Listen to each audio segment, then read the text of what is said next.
Let us not forget everything that happens. It's by the will of Allah. Holy will. It's time to unite and stand, and we will be the best amongst men. It's not time to be extreme or duty unthinkable, but to stand together as one. Tune into Sunnahfollowers, stream it every day, various platforms. Trust me, you'll find a way. Sunnahfollowers.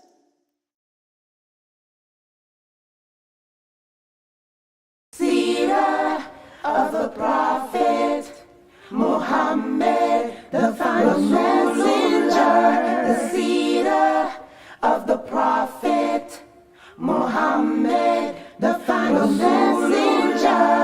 The seerah of the Prophet Muhammad, the final messenger. The seerah of the Prophet Muhammad, the final messenger. The seerah of the Prophet Muhammad, the final messenger.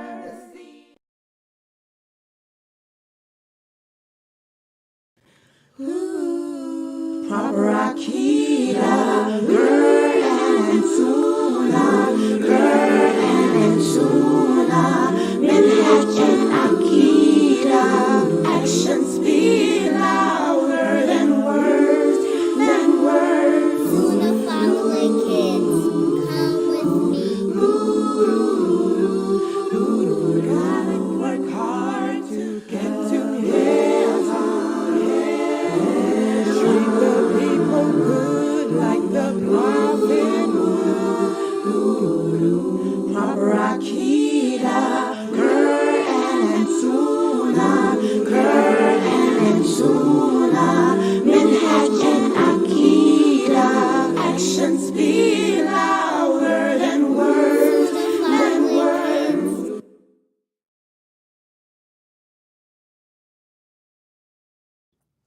Most powerful and just, my Redeemer, provider. The Prophet Sallallahu Alaihi Wasallam said, anyone who puts to memory the names of Allah can only be guaranteed paradise. But it's not just simple remembrance. It's taking the names of Allah and seeing that He is who He says He is, and then applying it to your heart and showing it through your actions. Join Ustadah Laila Nasheeba as she takes us through the names and attributes of Allah.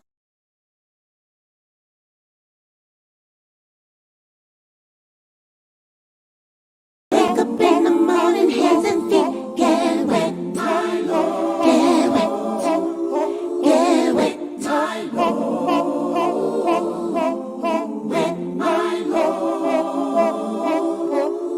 Wet, my Lord. Wake up in the morning, hands and feet get wet. Get ready for our conversation, deep and in depth.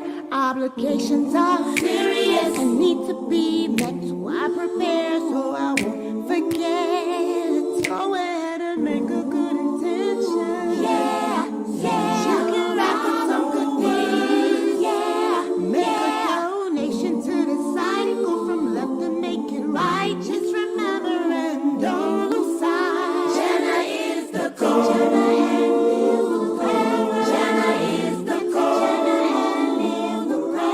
Jannah is the goal.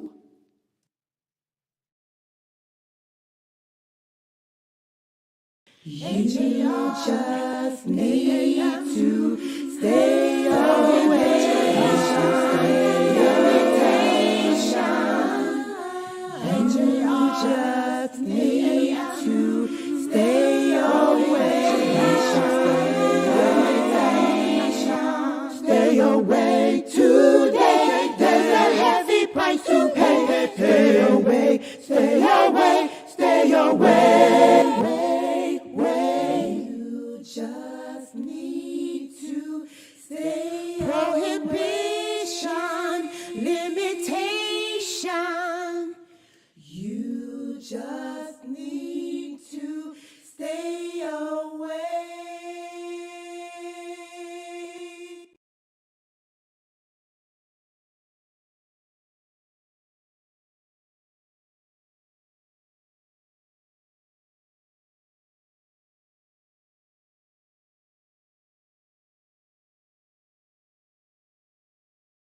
Ina alhamdulillah wa salat wa salam ala wa rasulallah. I want to welcome everybody here to our series entitled Prohibited Imitations in Islam. And just to let everyone know, this weekend, today and tomorrow we will be at the end of this journey on the prohibitions of imitation, the prohibitions of imitation, because we are now at the last part of the book, which is speaking about imitating animals. And before I go over the hadiths for tonight, my hijab is popped. Can somebody tell me, what does it mean to imitate something? Because from the questions I got for my Q&A show yesterday, there's a lot of Muslims that still do not understand what it means to imitate something. What does it mean to imitate something? Can anyone answer that question for us, please?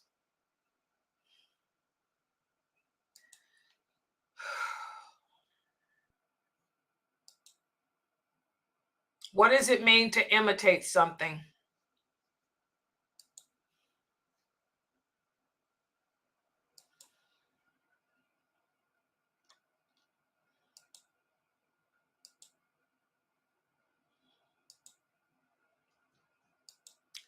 Is there anybody here?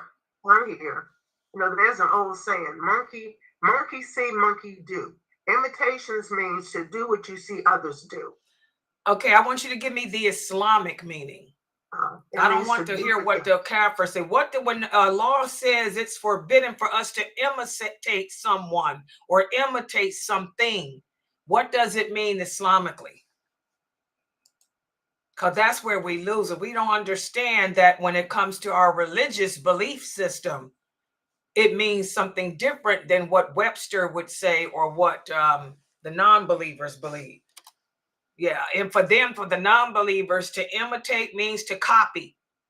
Okay, but what do we mean when we say, for example, if I tell you that you're imitating the non-Muslims, what does that mean? What am I doing? It means that I could celebrate their birthdays as they do, and we don't do that. Well, give me a definition, though. It means that if a child is born, I will celebrate the birth of that child. No, not birthdays. After that. In general, don't give me, because somebody will say, what do you mean? I don't celebrate birthdays. So how you say I imitate a kafir? What does it mean to imitate a people or a person or a thing? To imitate something that only them does. Say it again. Person or thing. The only is to imitate something that specific person does. Exactly. Imitation in Islam means to do something that is specific to that person, that thing. Y'all understand? I'm doing something that only that people do, that only that animal does, that only that thing does. And imitation contradicts well better. How does it contradict well better? When you guys see how well better is the connection, that's that part of the Shahada that many of you Western Muslims don't know about, because you don't know, nobody taught y'all well better. If we understood what allegiance and disassociation means and how important it is, then we would stay away from that stuff. You know, as Muslims, our allegiance is to the religion of Islam and to Allah and to the Prophet. And we disassociate completely from anyone or anything that contradicts that. That's where imitation comes in. I cannot copy a thing. I cannot copy a person. I cannot copy a behavior. I cannot copy a saying that contradicts my belief system, my religion, my prophet, my Allah. Y'all understand that? Does it make sense now, Anissa? Y'all understand? See, that's why I say you got to throw in that well and what better is part of the Shahada. That's the part, the missing link of the Shahada that many Western Muslims don't know. That's why Western Muslims are tip-sided. They're not strong in their faith, many of them. They're tip-sided. They don't understand this religion well. They're making things haram that they can't do, and because they don't understand, they were never taught that part of that Shahada is to have allegiance to what we say we believe in. That means to hold firm to those things and to oppose anything that comes between it.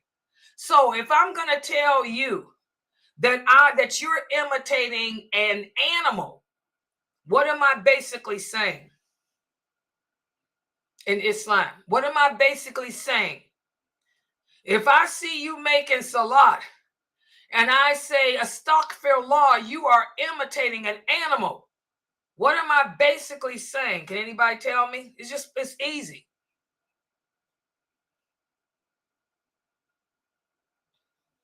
Basically, your movements, how you're positioning yourself, that attribute that to that animal itself. Okay, so basically what I'm saying is that you're praying, the positions, the movements that you're doing in your prayer are specific to animals, not to how the prophet taught us to pray. So you're imitating an animal instead of praying the way our prophet Muhammad taught us to pray. Does everybody understand? So what would it mean if I tell you you're imitating the jinn? If I tell you that you're imitating the jinn, what am I basically saying to you?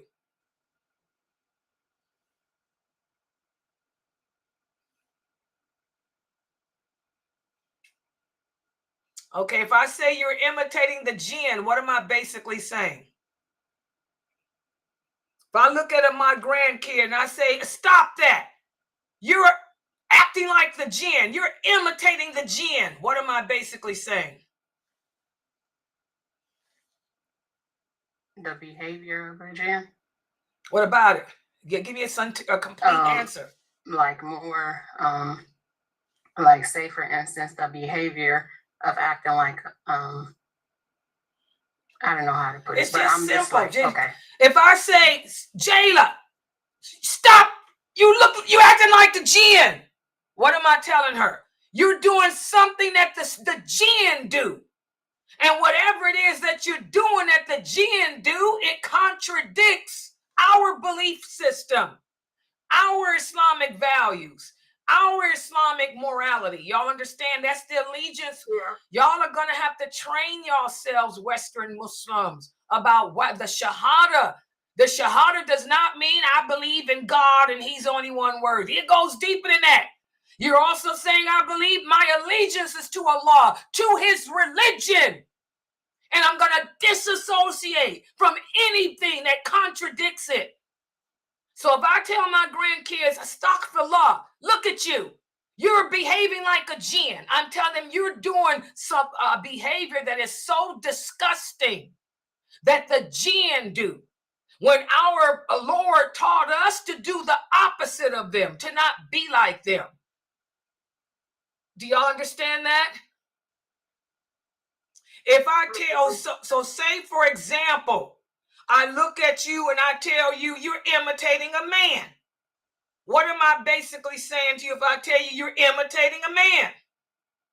You're saying I'm doing things that a man does. Yes, I'm telling you that you're doing something that is specific to a man when Islam teaches you that you're a woman and women behave differently. Y'all understand now? Your allegiance is to how Allah commanded you to behave. Allah didn't tell women to dress like that, to look like that, to be like that. Y'all understand? Let me give another example. I tell you that you're imitating an animal. You open your mouth and you start talking. And I tell you, astaghfirullah, you're imitating an animal. This is haram. What am I saying? I'm doing some of the things that an animal does. Exactly. Do y'all get it? It's not hard. The religion is easy. You're not copying these people, because how can you copy what you can't see? So I don't want you guys to use the word copy. Copy is a bad English word. The closest word to the Arabic word is you're doing something specific to them. So I don't want y'all to say copy, because you go to the wrong person and say you copying the jinn, they're going to say, who the heck are you? The jinn is part of the unseen world. So I want you guys to use the correct words too. To imitate does not mean to copy. That's what it means in English. In the Arabic, in the religion of Islam, to imitate something does not mean to copy them. It means to do something. Write this down. It means to do something or say something that is specific to a particular group. Y'all got it? Don't say copy. Copy is not the good English word. I tell y'all, Arabic is a language. The people do the best they can to break it down to you in English, but they do a terrible job. I'm doing a better job because I got a degree in English. All right? So, you're imitating a man. That means you're doing something, or you're saying something that is specific to a male, not a female. If I tell you that you're imitating an animal, you're doing something or you're saying something that's specific to an animal. When I gave the example of you talking, and I tell you imitating an animal, I say you're talking, you're imitating an animal, a chicken. That means you cluck, cluck, cluck, cluck, cluck. Maybe your laughter is like a chicken. We don't laugh like chickens by clucking. Some people tell you you're imitating a hyena when you laugh. You're laughing like a hyena. We can't do that. We cannot take on the behavior or the actions of something other than what Allah created us to be. Do y'all understand? Allah created you to be a female human being. Stay in your place. He did not create you to be a male human being. He did not create you to be animal. That's why we don't tattoo ourselves. Because if you put a tattoo on yourself, you're changing the creation of Allah. Allah didn't create you to have things on you like that. Y'all understand? And by the way, imitation is another category of rejection of the qadr of Allah. Y'all see how everything is the shahada. Everything goes back to la ilaha illallah. People who imitate other creations are people who are discontent with the qadr or the decree of Allah. They are unhappy with how Allah created them. So you're going to put a tattoo of a rose on your face. You are unhappy. Allah didn't decree for you to have a rose on your face. He didn't make human beings with roses. He didn't make us with horns. So you are challenging Allah. You're showing discontent with his decree. Y'all understand that? Our actions and our behavior has to be on point, because this is why most of us are going to end up in hell, because our actions, our behaviors were not on point. And as the prophet said, the pagans of our nation are those who reject the qadr. Most of us are discontent with Allah's decree. And that's why most of us are going to be in hell. That's sad, but it's powerful when you think about it. Most of us are going to be in hell. Why? Because we didn't fulfill our obligations, meaning we didn't do our prayers, we didn't fast Ramadan, and also most of us will be in hell because we rejected the qadr of Allah. We were discontent with Allah's decree. We changed his creation. We imitated others rather than be happy in your own skin. I'm a woman. That's why I tell you, brothers, you have to stop watering down this religion and breaking Muslim women. Allah didn't tell Muslim women to be ugly. Allah didn't tell us that we can't be attractive when we leave the house either. That goes against the nature of how Allah created us. Women love to beautify themselves, and we can beautify ourselves. In fact, every Muslim is supposed to, male and female, as long as we don't transgress the limits. And when you have daughters, it's your job as a parent to teach your daughters what is transgressing the limits and what is not. I know what I can do as a Muslim woman, and I don't transgress the limits. Right before class here, y'all see what I got on? This is a $10 beach dress I bought from Amazon. Yeah, this is what the Kafir women. This ain't even really an abaya. This is a beach dress that the Kafir women like to wear over their bikini at the beach. I got it for $10 off of Amazon last summer because I love it because it's bat wings, okay? Pashima, courtesy of Jamila Pasha. Check her out. Check out her live show. Jamila Pasha, $10. And I look just like I got nothing on but my kohol. All I have on is kohol. The same way the Prophet's wives dress. Kohol. I just left. Went to the store to get some stuff so I can cook today. I got out the car. I ain't dressed up. I'm minding my business, walking, we are dignified. I'm walking with my purse, and getting ready to go in the store and figure out if I can find me some kosher meat because I prefer kosher. And alhamdulillah, here in Cleveland, we got a lot of kosher because we got Orthodox Jews. So I'm going into the Giant Eagle, trying to find me some kosher sirloins so I can make this recipe off of YouTube. Y'all know I can't cook, but I love to experiment. It'll probably come out nasty, but it's okay. I can eat just the smell of it. But anyway, I'm minding my business, walking into the Giant Eagle. Some dude, African-American, had got out of his car and he saw me. I saw him out the corner of my eye because I'm always conscious. Keep my hand on my mace too.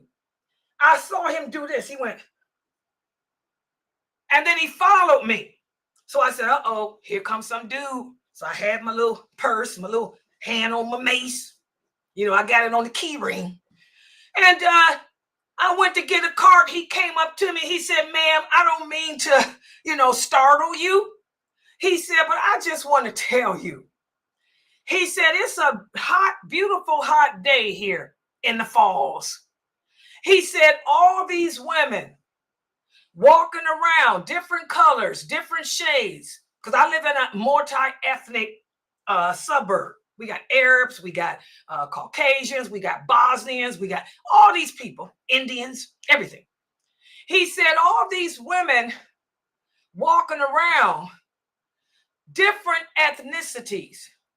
He said, and most of them don't have any clothes on because, it's hot. It's like real hot here. He said, and our humidity is off the hook. He said, and I just want to tell you, you are completely covered from head to toe. He said, and don't none of these women hold a candle to you. He said, and I know you are Muslim. He said, you really are beautiful. He said, and I'm saying it in a nice way because out of all these women, most of them are half naked. They don't hold a candle to you. He said, I just want to tell you that. He said, I'm not flirting. I'm not trying to pick you up. He said, I'm just, telling you.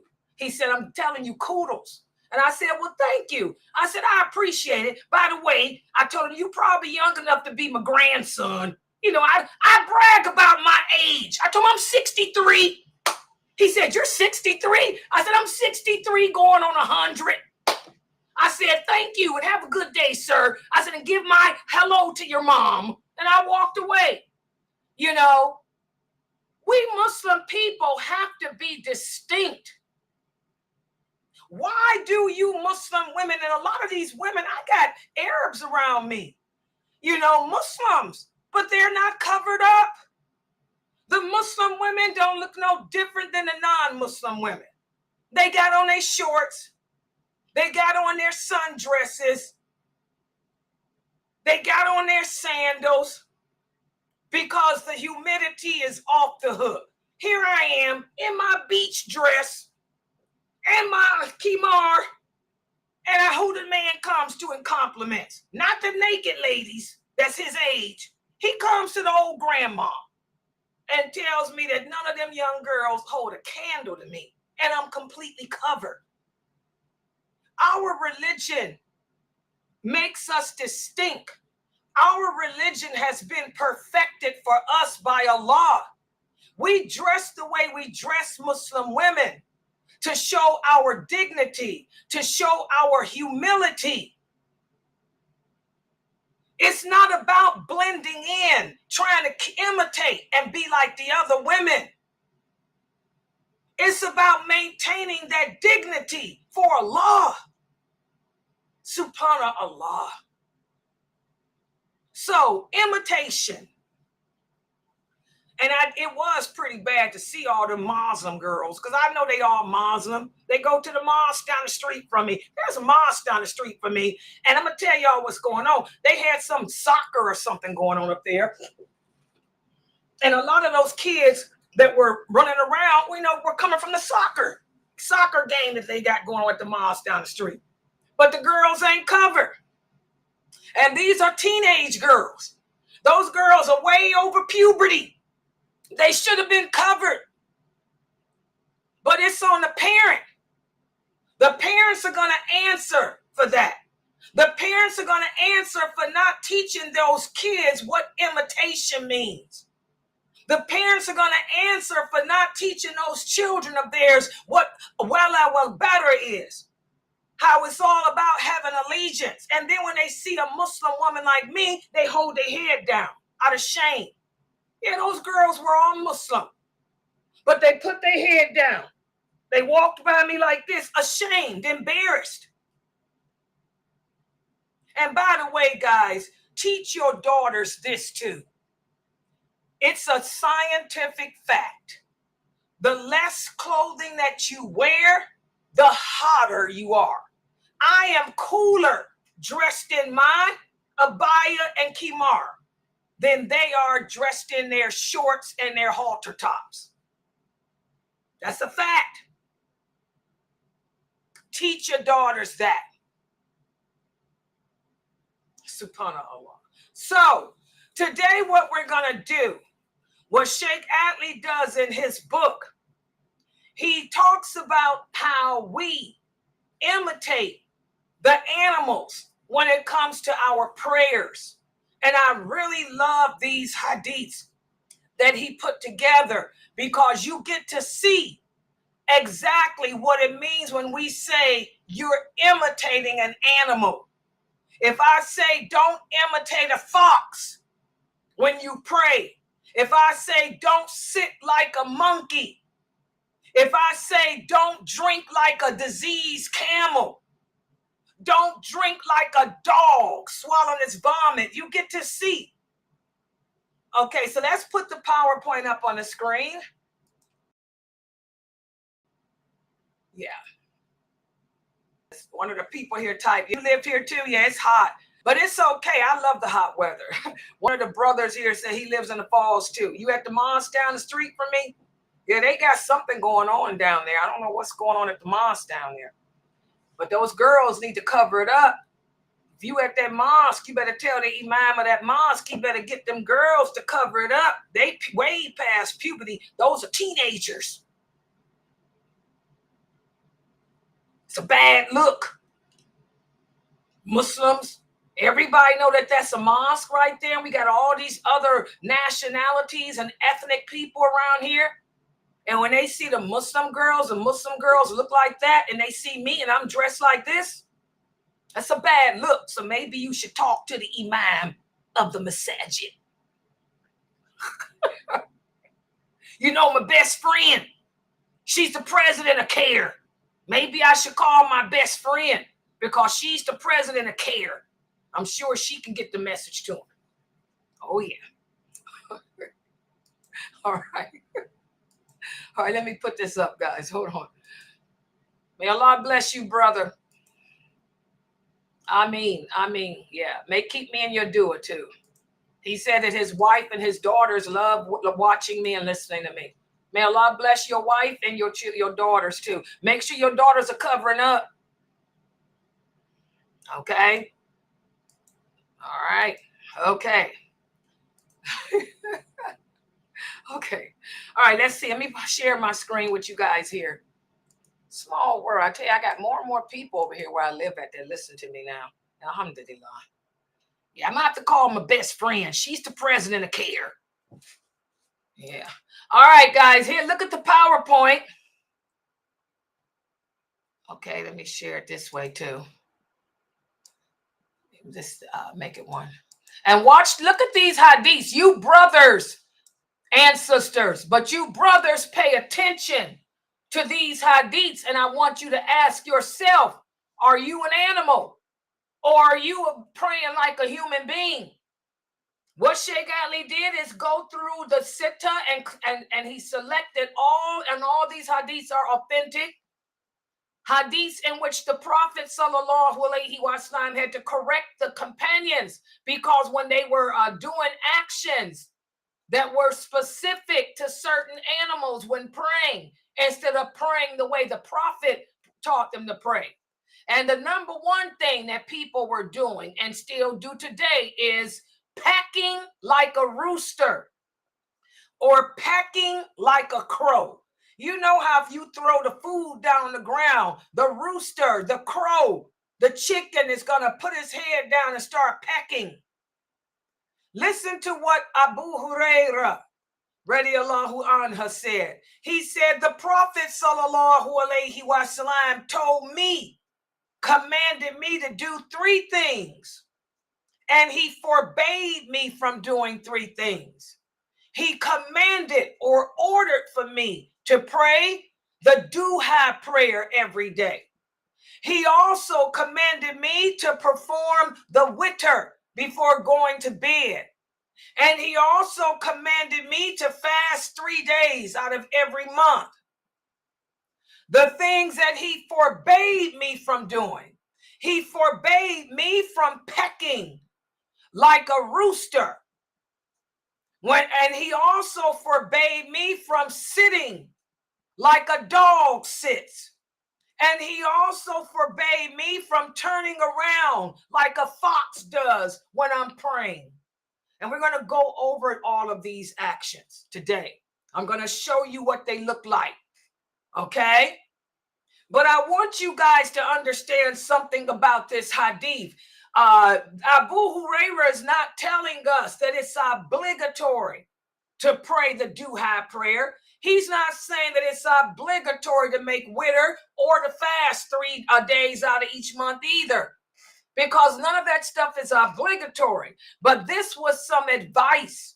The companions used to go to the Prophet sallallahu alaihi wasallam, and they used to ask him to advise them or tell them things that they can do to make them stronger and better people. And these are the 3 things the Prophet told Abu Hurairah to do. He told him, you don't want to be like so-and-so. Another companion used to pray the witr prayer every night, but then he stopped. And because he stopped doing it, he lost the ultimate reward. And that companion was Ibn Umar he was talking about, because they were children. Remember, Abu Hurairah and them were kids. And Ibn Umar used to pray the witr prayer, then he stopped. He ended up going back to it later, but he had stopped for a moment. And the Prophet was telling him, he lost the ultimate reward because he stopped. Allah likes for us to be consistent. So he told Abu Hurairah, don't do like Ibn Umar. He said, you want to make witr every night. Don't do it for a short time and stop, because you want the ultimate reward. He said, and also pray the duha prayer. The duha prayer is the morning prayer. It begins after the sun rises, and you have up until dhuhr to pray it. He said, this is a good prayer. Allah will reward you. He will give you charity for every joint of your body if you do it. And you don't want to just do it one time. Do it every day. So these were things that the Prophet suggested to Abu Hurairah to keep him strong as a Muslim. He wasn't saying that these are obligations. And on the other hand, he told him, you want to make your prayer perfected too. So when you pray, don't peck like a rooster, and don't sit like a dog, and don't turn around like a fox does. I'm going to break these actions down in another hadith.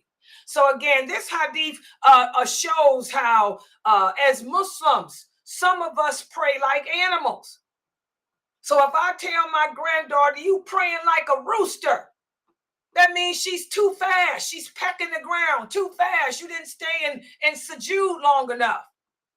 If I tell her you're praying like a fox, the fox is always looking over his shoulder out of nervousness. So now you looking over like a fox. This is not the way we're supposed to pray. We're human beings. We're supposed to take our time and pray the way the Prophet taught us. Sallallahu alaihi wasallam. Okay? Also, guys, for those of you who do have the problem of pecking like a rooster, and don't be afraid to own up to it. I'm going to tell y'all the truth. Layla used to peck like a rooster. There was many times that my stepfather would slap me on the back of my neck and make me go make my prayer over, because I used to rush through it. I wouldn't even touch the floor. I'd be so quick pecking like a rooster. My stepfather would pop, get up and make your prayer over. It's not acceptable. So don't be afraid to own it up to yourself. Admit to yourself that you fall in this category. Slow it down. Because also, guys, pecking or rushing through the prayer, this is also a characteristic of the hypocrites. And that's what made me stop doing it. Listen to what the Prophet Sallallahu Alaihi Wasallam said. He said to Anas. Anas was another one of the children. Just like Abu Hurairah and Ibn Umar were kids, so was Anas. The Prophet said to him, shall I not tell you of the prayer of the hypocrite? The hypocrite, he doesn't pray the Asa prayer until the sun is setting. And then he'll jump up and peck like a rooster, rushing through it, only mentioning Allah a little bit. How many of us do that? You know it's time for Asr. You're going to wait until the sun is setting. Now you're going to jump up and try to rush through your prayer. And by the way, I put this picture on the screen for a reason. Can anybody tell me what time of prayer is this? Look at this picture. What prayer is this? What prayer is in at this time in this picture, guys? What's this prayer? It looked like Maghrib. Is it Maghrib? Anybody else? Oh. Look at the color of the sky. Is it Asr? That's Asr. Whenever you see the yellow in the sky, that's how you know it's time for Asr. Real easy. Maghrib, what would you see in the sky at Maghrib time? Can anybody tell me? Isn't the shadows? No. Yeah. What color would the It's sky red. be for Maghrib? Red. Yes, red. Red. Red is Maghrib. Yellow is Asr. I taught you guys the shadow if you're in the woods. This is a sky scene. It's easy. Whenever you see the yellow at the horizon, that's how you know it ain't sunrise, because it's at the bottom. If it was at the top, you know something different. This is the horizon. This is Asr. This is how it looks when y'all look at the sky. If it's not cloudy and you see the yellow on the horizon like that, that's the beginning of Asr. That's when and you can see the shadows on the buildings. You can't see those shadows, Mina? The buildings got shadows at the bottom. But the sky is the giveaway here. Okay? A lot of people don't pray when the sky is like this. They wait until the red. If there was red at the bottom, what is that telling you? That's telling you that it's almost time for Maghrib. You see, some people will wait till the red is at the bottom of the horizon, and then they're going to jump up and try to make Asr. It's too late now, and you're going to rush through it. Listen to what Abdullah el-Ash said. He said the Prophet once made prayer with his companions, and then he sat with them. And a man entered and got up to pray. He started to make bowing. And then he pecked. Instead of him touching the floor in his sujood, he pecked himself down. And the Prophet said, do y'all see what that man just did? He said, whoever dies praying like that, this is a person that has died upon something other than the religion of the Prophet. He said, pecking like a crow, pecks at blood. This is a hypocrite. You rushing through the prayer like that.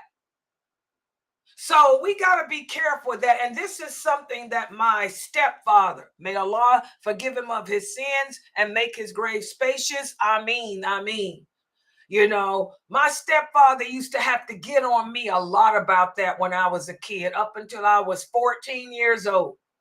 From the time I was 6 to the time I was 14, that was my biggest problem, pecking.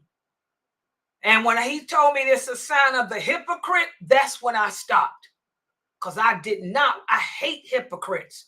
I've always hated hypocrites. And I didn't want to be one. So I would make myself take my time.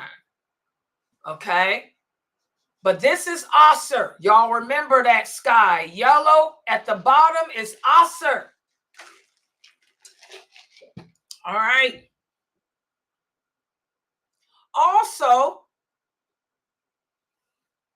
the Prophet told us in another hadith, the person that rushes through his prayer and doesn't prostrate properly is not only like a rooster, but the people that don't complete the bowing properly, they're also thieves. It's like you're stealing. You're stealing from your own. Wait a minute. Hold on. I messed up the screen share. I'm sorry. I was trying to show y'all the picture and I clicked on the wrong. But is it showing on it? No, it ain't. Let me. Hold on. Oh, y'all can see it? Wait a minute. Hold on. Okay, it's there on YouTube. Okay, let me know if YouTube will go into the full screen because what about Zoom? Y'all can't see. Yeah.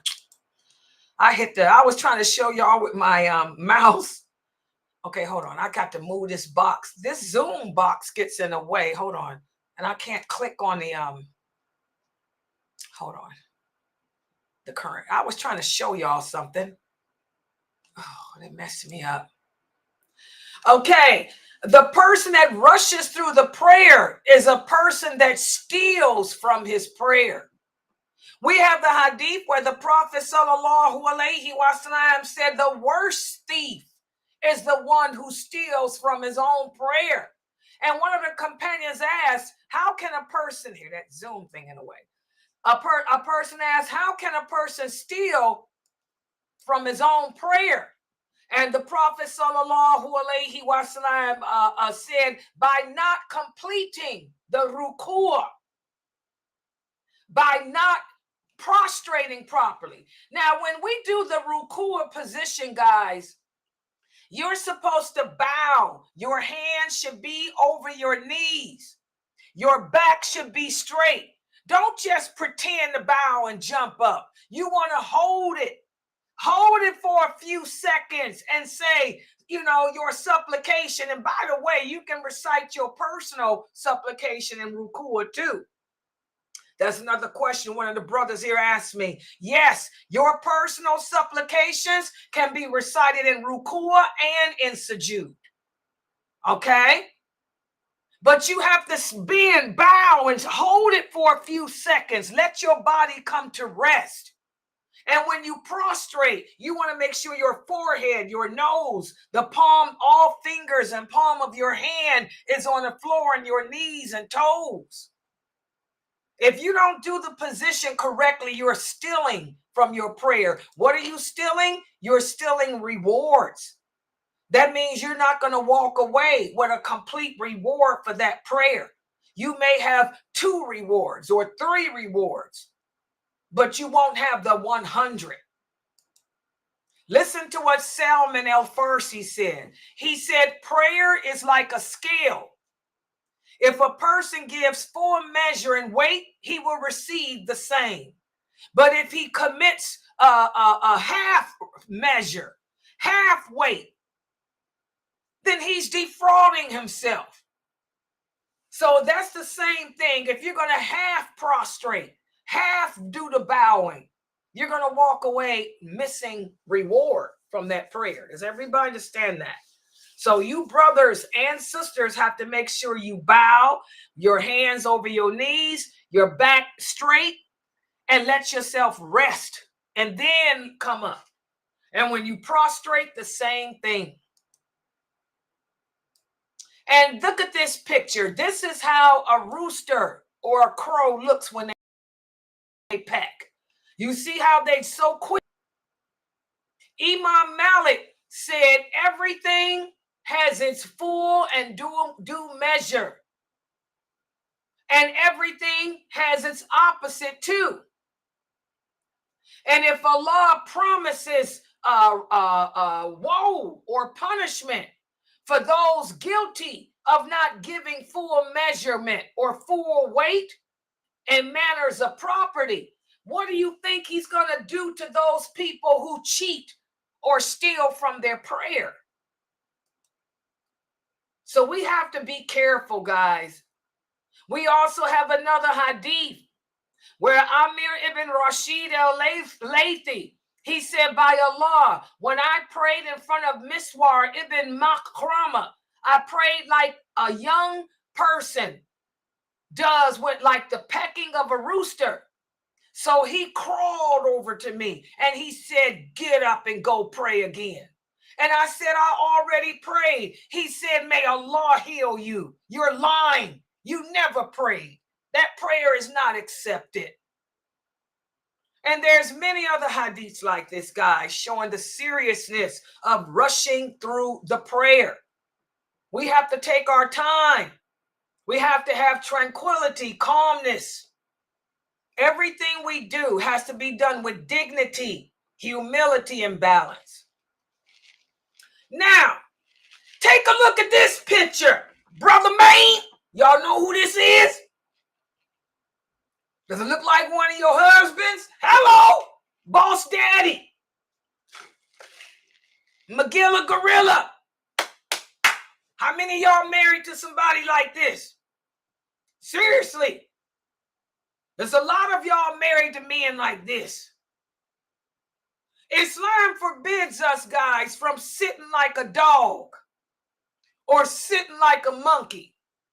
Wallahi, when I made Hajj, I'm not gonna lie. It was the worst experience of my life. Do y'all know how many men I saw sitting like this on Hajj? I remember the man I was married to, Old Maine said, look over there. You see how he's sitting? And I'll never forget. I said, look at that silverback dude. He looked just like a silverback monkey, a silverback gorilla.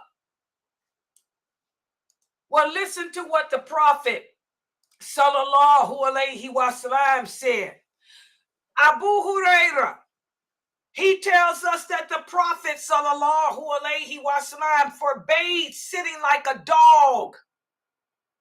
He also forbade sitting like a monkey or a gorilla. And how do they sit? Just like this, with your feet on the ground, your legs up so your private parts can be seen. And by the way, guys, This is also how the jinn sit. This is not only imitating the dogs and monkeys, where you can see their private parts, but you also imitating the jinn. This is the way the jinn like to sit. They sit this way all the time with their dreadlocks. When I made Hajj, I couldn't believe it. Men sitting on the ground, right there in the ground in the Prophet's mosque, just like that. Legs up, private parts on the ground. Can y'all believe that?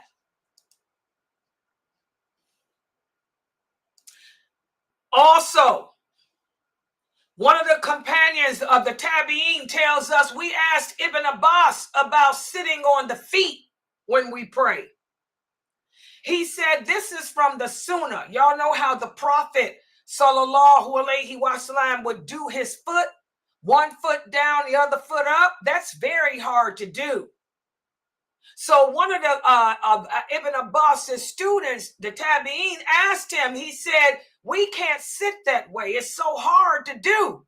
And that's when Ibn Abbas said, that's why it's a sunnah. It's not an obligation, because everybody can't put their foot that way. Okay?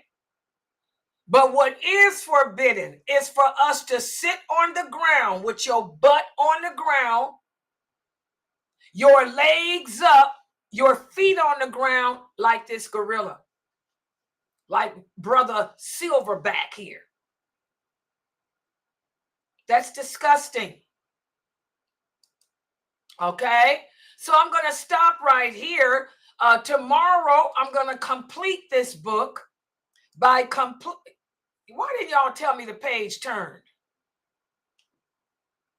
Nobody told me. Let me show y'all that picture, people on YouTube. This is what I'm talking about. Where's the people on Zoom? Why didn't y'all let me know? I asked y'all, was it corrected? We seen the monkey on YouTube. Y'all saw the monkey on YouTube? Yeah. Why come in? Was it my computer froze then? Okay, good. Okay. All right, well, good. Okay. But yeah, guys, I'm telling you, when you make Hajj, you see all kind of crazy stuff. I saw a lot of men sitting like that, their private parts right there on the ground. It's pathetic. Because you know how the men dress when they make Hajj. Turn my head away. Hajj is the biggest test, the biggest trial for anyone. You're going to see all kind of, I saw people worshiping the sun. I saw people dancing around, in circles with flowers. And I saw men with their private parts looking like silverback, bro. I still have nightmares about Hajj. I really do. And don't forget those bathrooms. All right. Okay, any questions or comments? Tomorrow I'm going to finish this chapter. We're going to go over the last several hadiths that also fall in the category of imitation when it comes to praying. A lot of us imitate animals when we pray, when we eat. My stepfather, may Allah forgive him of his sins. I gave him some hard issues, some hard times. He used to get on me about the way I used to eat too. And y'all know me. I was bad. I was an arrogant little heifer. I used to drink like a diseased camel. And he used to tell me, Layla, you're going to have to stop drinking like a diseased camel. Does anybody know what it means when we say drinking like a diseased camel? Have any of you guys know what it means to drink like a diseased camel? To drink like a diseased camel is to chugga, chugga, chugga, chugga, and stop. I would go like there was no tomorrow. I wouldn't come up for breath. I could take a bottle of Kool-Aid or a thing of Kool-Aid and just like a diseased camel, spilling it just like I just did, spilling it. And my stepfather would tell me, you need to learn some manners. You need to slow down. And I was so hard-headed, I didn't care. I would sit there and look at him and do it even more. You know, I was terrible as a kid. But, you know, when you drink out of a cup, you're supposed to take at least 3 breaths. The Prophet ﷺ said, don't drink like a diseased camel. You know, take a drink, a sip, then sit it down and take a couple of breaths. Then take some more, then stop. Take some more breath, then take some more. The Prophet ﷺ never chugged a lug. He never would chug a lug. He would take at least 3 breaths whenever he drank anything. Yeah, so we have to be very careful of that. And yes, Jamila, women sit that way too. There's a lot of women that sit like that too. Yeah. Yeah, we're horrible people. Okay, any questions there?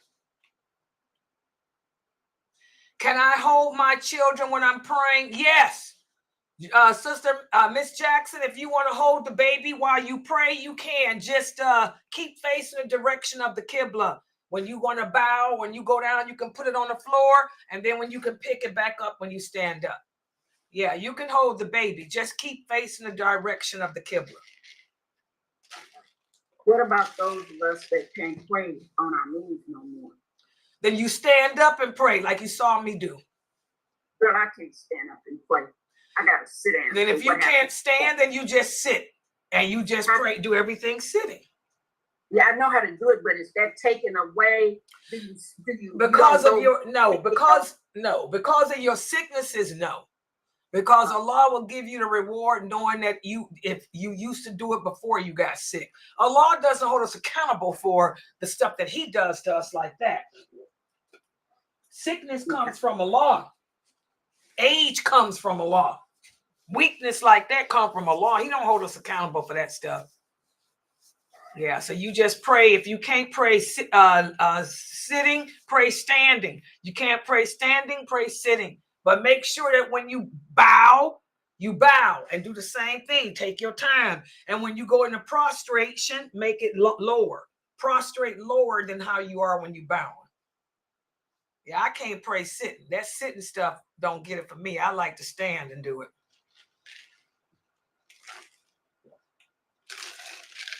Yeah. Any other questions? Yeah, the same with you brothers too. For the brothers, if you can't prostrate anymore because you done got old, it happens. I can't prostrate either. Them days is done. It's because of my knees. Oh yeah, I had knee surgery. Knee replacement, total knee replacement on both knees. You know, if I hit the floor to prostrate, I got to call Jayla to come pick me up. I can't get, well, I could get up. It would take me a while and I'll knock everybody down with me because I got to get up like a baby with the butt first.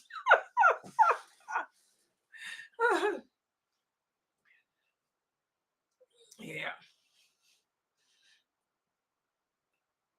Did you send it back, Jamila? I think I got a lot of people sent back. Let me see. When did you send it? Did you send it while I was doing the class? Because I got a lot of people's stuff. Let me see. I put it in a folder. Pauletta, Fatima.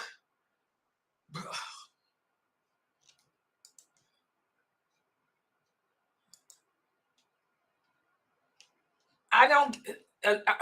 Who's Pauletta? Is Pauletta you? I got Pauletta. I got a lot of people's. Pauletta, Saladin, Fatima, Geechee, Ahmad, and Abdullah, and Fame. Yeah. If y'all heard y'all's name, then those are the ones I got. Yeah. And Pamela. I've got Pamela's too. Yeah. Yeah, I'm going to try to keep them all in this folder. I'm going to send the folder to him when I get everybody else's back. Yeah, tomorrow. Yeah, the brother's asking tomorrow. Yeah, tomorrow is the kids program. The kids program is at 2 p.m. Eastern Standard Time. Then we have Mukhtar's class too tomorrow.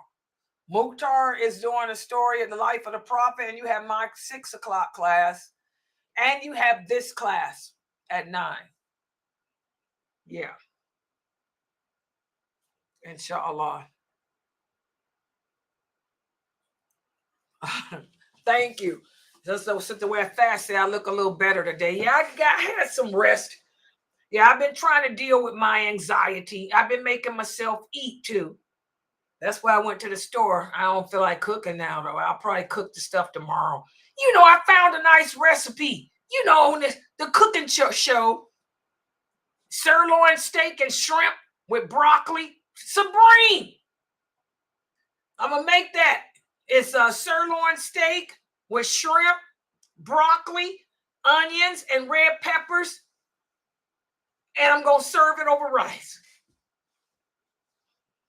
Yeah, it seems like a 10-minute meal. I'll probably cook it tomorrow because I'm too tired now. I'll probably eat a lean cuisine tonight. Yeah, I like to cook. I think cooking is fun. It's just that my stuff never come out good. Nobody eats it. I can't pay my grandkids to eat my food. I still like that peach cobbler pudding I made. That peach cobbler pudding, it was really good. I made it from scratch. Grandkids came over. I said, I got some peach cobbler pudding. It's enough for everybody. They said, nah, we good, Grandma. We gonna go to Swenson's down the street. I couldn't get them to eat that pudding. Then I packed it up and gave some to Jayla. I said, here, take it to the little boys. The little boys sent it back. They didn't want it. I can't get my grandkids to eat my food. But I like to cook. But, you know, it relaxes you. So I'm going to cook this. I found it on the cooking channel. Sirloin steak. Kosher. Y'all know I go kosher. Yeah. All right, guys. I'm getting ready to close out so I don't be up all night because I'm trying to finish. I'm writing in my book, too. I got a chapter I'm on. Yeah, so I'm trying to get this book done. All right, so Subhanakala Homo wa bihamdika, ashhadu an la